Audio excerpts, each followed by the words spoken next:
Subscribe to our channel by clicking the subscribe button. Click the bell button and enjoy the latest uploads from our channel.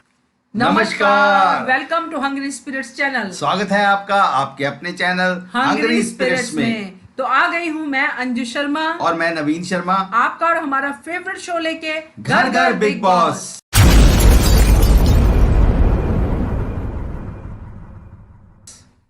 तो चलिए नवीन जी, शुरुआत में ही आप अपना काम कीजिए, क्योंकि उसके बाद एक बड़ा इंटरेस्टिंग ऑडियो है जो आपको सुनाना है। नए व्यूअर हमारे साथ जुड़े हैं जो पहले कमेंट करते थे, मगर अब उन्होंने हिम्मत करके अपना ऑडियो भेजा है, तो मुझे बड़ी जल्दी है वो ऑडियो सुनाने की। आप जरा वाह वाह, क्या बात है, क्या बात है। तो मैं भी जल्दी से नंबर बता देता हूँ जिस नंबर के ऊपर आपको ऑडियो और वीडियो भेजने हैं। वो नंबर है 9833155523। जी हाँ, इसके ऊपर भेजिए अपना ऑडियो और वीडियो। तो चलिए अब सुनते हैं राज जी का ये audio. Hello sir, Hungry Spirits rocks. Sir, आपका रिव्यू सबसे पहले तो बहुत बेस्ट होता है, आप बहुत ऑसम रिव्यू देते हो। मैं बिग बॉस 14 बहुत अच्छे से फॉलो कर रहा हूँ। सर, मैं एजाज खान का बहुत बड़ा फ़ैन हूँ। पर सर, मैं आपसे ये सवाल पूछना चाहता हूँ कि सब एजाज खान को टारगेट क्यों कर रहे हैं। अब एली भी बाहर हुए थे बिग बॉस से, वो बाहर की बातें अंदर बता रहे हैं कि एजाज पीठ के पीछे सबकी बुराई करता है, बीचिंग करता है।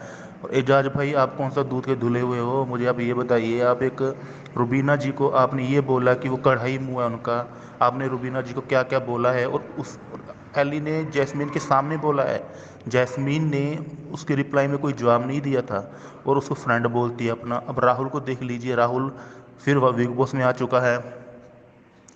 बिग बॉस में आने के बाद फिर वो एजाज खान को टारगेट करना शुरू कर दिया है कि एजाज खान, मतलब मानता हूँ मैं एजाज खान ने उसको गंजा बोला होगा, ठीक है, एजाज खान ने तो गंजा ही बोला था। और वो उसको क्या बोलता है, चमन, ठीक है, फटा हुआ स्पीकर, फटा हुआ बांस। एजाज को कितना कुछ बोला जाता है, इतने सीनियर एक्टर को इतना कुछ बोला जाता है, बंदा तब भी कुछ नहीं बोलता सर। और उसका मजाक, सब उसका मजाक बनाते, उसकी सिंसियरिटी का मजाक उड़ाया जा रहा है बिग बॉस में। मेरे तो समझ से बाहर है। और एली बोलता है मैं वो अपना भाई मानता था। अरे भाई मानते तो उनके लिए स्टैंड तो लेते, मानता हूँ। एजाज भाई और जैस्मीन की बनती नहीं है, वो तो जैस्मीन को ही बोलेंगे क्योंकि जैस्मीन क्यूट बहुत बनती है, पर है नहीं, इसलिए जैस्मिन को ये चीज़ सोचनी चाहिए। इसलिए यही बोलूँगा मैं कि एजाज खान को सब सपोर्ट करो। एजाज भाई जहाँ गलत होंगे मैं वहाँ उनको भी बोलूँगा, ये नहीं मैं उनका फ़ैन हूँ कि मैं कुछ भी बोलूँगा। मैं बिल्कुल सिर्फ ट्रू कमेंट कर रहा हूँ। मुझे एजाज खान की गेम बहुत अच्छी लग रही है, वो रियल गेम वही खेल रहे हैं और रुबीना जी खेल रहे हैं। इन दोनों को मैं बहुत सपोर्ट कर रहा हूँ। प्लीज़ सर, मुझे इनका सीधे कुछ समझ में आ ही नहीं रहा, चल क्या रहा है बिग बॉस में। ये जो आ रहा है एजाज को टारगेट करता जा रहा है। Thank you sir. और आप मेरी ये आवाज़ अपने मतलब हंग्री स्पिरिट्स में ज़रूर पहुंचाएंगे, प्लीज़ सर। और मैं आपके हंग्री स्पिरिट्स का बहुत बड़ा फ़ैन हूँ, बहुत ऑसम रिव्यू है आपका। God bless you, keep it up. क्या कहते हैं आप?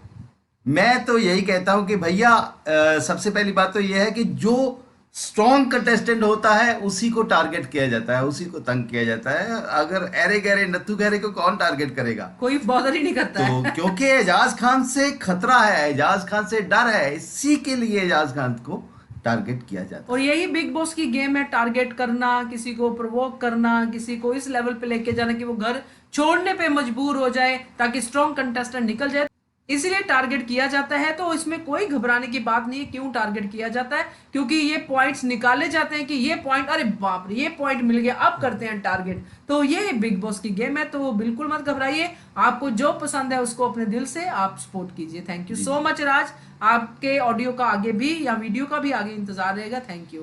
तो आगे क्या आप रानी जी का ऑडियो सुनाने वाले हैं? हाँ जी जी जी बिल्कुल। सुनते हैं। हेलो जी, नमस्कार जी, अंजू जी और नवीन जी, आप कैसे हैं? I hope everything is fine. हम आज फिर से बात करते हैं बिग बॉस की।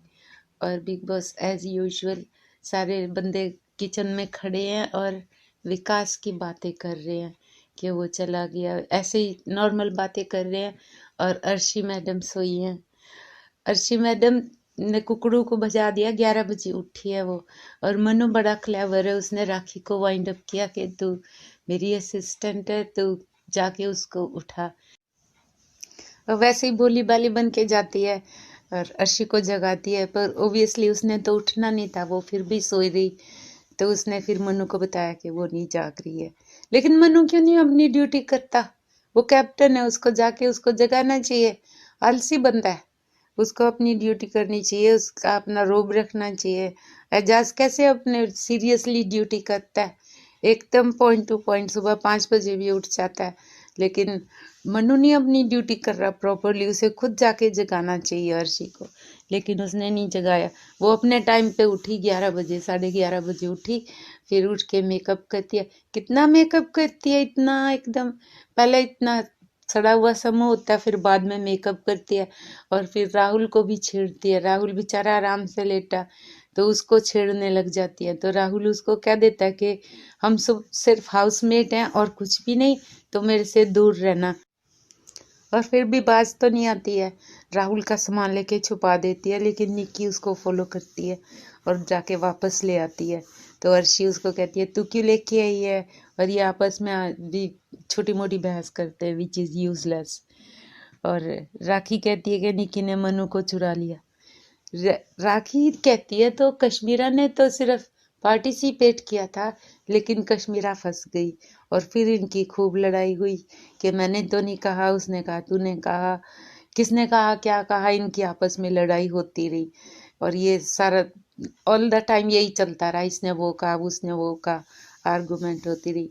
लेकिन निक्की को समझना चाहिए अब पहले में और अब में बहुत फ़र्क है। अब राखी भी आ गई है जो उसको कन्फर्ट करती है, और कश्मीरा भी आ गई है जो उसको कन्फर्ट करती है, और अर्शी तो है ही। और इनमें फिर बहस होती है और ऐसे ही और राखी कितनी फनी है, वो गार्डन में अपने सिर पे किताब या जो भी लेके फोल्डर लेके रखती है और इनको प्यार का लेसन देती कि आपको ऐसे प्यार करना चाहिए, ऐसे करना चाहिए, ऐसे होता है। ये रियली कॉमेडियन लेके आए हैं राखी को। पहले मैंने सुना था कि राखी बहुत गंदी है और पता नहीं क्या क्या इसके बारे में आता रहता था, पर सो फार अब तक तो मैंने ऐसा उसका कुछ भी नहीं देखा। आई मीन यस, वो बातें बहुत लो लेवल की करती है, गंदी करती है, पर अदरवाइज शी इज़ ओके। अगर गंदी बातें ना करी तो she can be good comedian. Anyway, फिर ये अपना टास्क शुरू होता है और टास्क में सब अपने अपने मन से, एजाज को तो सबसे ज़्यादा मिले, नहीं सबसे ज़्यादा अर्शी को मिले हैं। आई होप अर्शी निकल जाए इस बारी, पर मुझे लगता नहीं है। मुझे लगता है अभिनव निकलेगा। I don't know what will happen, पर अभिनव को निकलना चाहिए। और इस अभिनव की प्रॉब्लम क्या है मुझे समझ में नहीं आता कि ये एजाज के पीछे इतना क्यों पड़ा हुआ है। जब मुंह पे रिजेक्ट लगाता है तब भी इतना भाषण देता है कि ये ऐसे बातें करता था कि ये 3 तो डिजर्विंग नहीं है, मैं हूँ और मैं जीत जाऊंगा। ऐसा कब कहा एजाज ने? मैंने नहीं सुना। और ऐसी मनगढ़ंत बातें करता है। आई मीन मुझे बहुत अजीब लगता है जिस तरह से ये बातें करता है। पता नहीं कैसे ये यहाँ पे इतने दिन टिका रहा, इसको निकल जाना चाहिए था। एनीवे, जो जिस वजह से ये बात करता है ना, मुझे नहीं अच्छा लगता है एजाज से जैसे बातें करता है। इतना खराब नहीं करता है एजाज जितना वो बोलता है, बल्कि ये खराब करता है। सारा दिन बैठा एप्पल खाता रहता है और बातें करता रहता है, या पराठे सेकता था पहले। बिग बॉस ने एप्पल का ऑर्चर्ड लिया है क्या? कि मेरा मतलब था ऑर्चर्ड, आई मीन खासकर ये अभिनव, रुबीना और बाकी सब कम खाते, लेकिन जब भी देखो इनके हाथ में एप्पल और चाकू रहता है, बैठे चुगलियाँ करते रहते हैं और एप्पल खाते रहते हैं। Anyway, this is there decision, what ever they do. फिर राहुल आता है, लेकिन सब खुश होते हैं, मैं नहीं खुश होती। आई मीन मेरा पहले से ओपिनियन था कि जो चला गया तो उसको वापस क्यों लाई, या फिर जाना नहीं चाहिए था। अपनी कन्वीनियंट के हिसाब से चला गया। इसके मम्मी पापा की याद आ रही थी, मम्मी पापा से मिला भी नहीं, कि मिला हमें नहीं पता, और अब वापस आ गया खेलने। और रुबीना को कहता है कि अब राजा रानी लड़ेंगे और राजा रानी को हराएगा, देखे कौन हारता है और कौन हराता है। इट्स देयर ओपिनियन, कल क्या होता है देखते हैं। आज के लिए बस इतना ही। Thank you very much for listening me. Sorry, एक बात कहना भूल गई कि वो पार्ट मुझे बहुत अच्छा लगा था जब अर्शी चिल्ला रही थी बॉडी शेमिंग, जबकि ऐसा कुछ भी नहीं था। उसने मुद्दा बनाया था और अली ने उसको एकदम चुप करा दिया। वो बहस करती रही लेकिन उसकी चली नहीं। अली ने उसको उसकी जगह दिखा दी। That was very good. Thank you very much. इतना ही था, इसके आगे have a good night, take care, bye. बहुत बढ़िया, बहुत बढ़िया रानी जी। मतलब आपकी बातें बहुत अच्छे तरीके से बारीकी से आप एपिसोड देखते हैं। सबसे पहली बात तो यह है कि दूसरा यह है कि जैसा आपने बाकी सब बातों से, काफ़ी बातों से आपके मैं सहमत हूँ। तो एक बात थोड़ी सी करेक्शन मैं करना चाहता हूँ। वो फुटेज के लिए जो थी ना बॉडी शेमिंग की बात, वो ठीक है, वो बात सही है। लेकिन अली गोनी ने दिमाग नहीं कहा था कि दिमाग का वजन, अली गोनी ने बाद में ऐड किया। अली गोनी ने बकायदा तौर पे अर्शी खान का ही वजन कहा था। हाँ, और दूसरा क्या है ना कि ये बिग बॉस के गेम में क्या होता है ना कि लोग वर्ड्स को पकड़ लेते हैं। उनको पता है कि बॉडी शेमिंग जो है इसको लेके बवाल मैं कर सकती हूँ, और अली गोनी ने कह दिया, उन्होंने अराकी साहब, उन्होंने अर्शी खान के वजन की ही बात की थी, मगर जैसे ही अर्शी खान ने बॉडी शेमिंग शब्द बोला तो उन्होंने इमीडिएटली अपने उसमें दिमाग फिट कर दिया। तो अली गोनी को समझ में आ गया कि ये आगे जा सकता है, तो इस पे अड़ने की जगह दिमाग फिट कर दो। उसकी अलर्टनेस है जो उन्होंने यूज की, बट डेफिनेटली उन्होंने अर्शी खान के वजन की ही बात की थी, दिमाग के वजन की बात नहीं की थी। ये तो क्लियर ही था।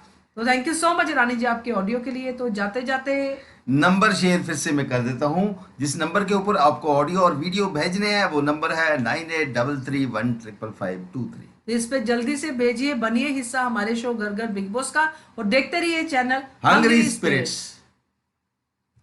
Subscribe to our channel by clicking the subscribe button. Click the bell button and enjoy the latest uploads from our channel.